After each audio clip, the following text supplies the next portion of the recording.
Hi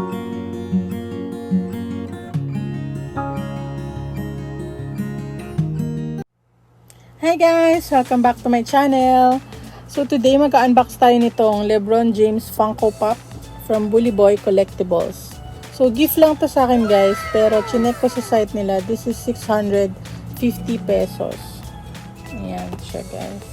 Hindi ako out of box collector, pero sabay-sabay natin bubuksan para makita natin ng close up yung itsura niya sa loob. Okay! Ayan, hindi ko pa mabuksan, diba? Meron pa siyang boss protector na kasama.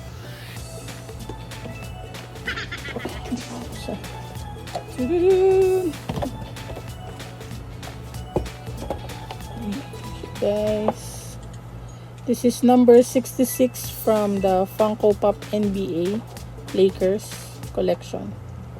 Ayan yung mga ibang players na may Funko Pop din. Open natin.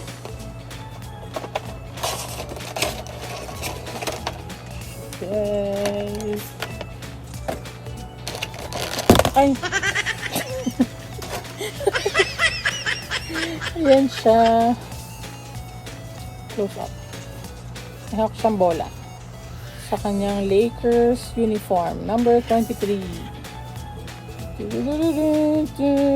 Sariling sound effects, ano? Yan, may kasama siyang stand na bilog lang. Ayan siya. Para kung gusto nyong i-display ng hindi naka-box. Pero ako, mas preferred ko kasi naka-display siya na naka-box para ma-preserve din siya. Siyempre, pag open lang, parang maaalikabukan. Ayan. Ililink ko guys sa description box yung Shopee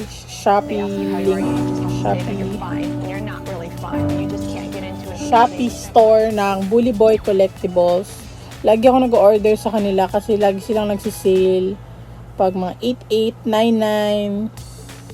Tapos ang kagandahan sa shop nila guys, laging may libre siyang ano ba to? Boss protector. Ayan, boss protector, lagi siyang kasama. Yung iba kasing shop, same price pero ganito lang, karton lang. Normal lang kasi yung karton art. Karton ng box. Karton ng Funko Pop.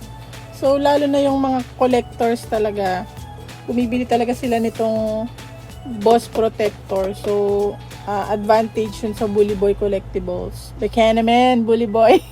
Char! Ayan. Ito yung first ko na NBA na Funko Pop kasi nga gift lang siya. Currently, ang kinokollect ko muna is yung mga Marvel characters.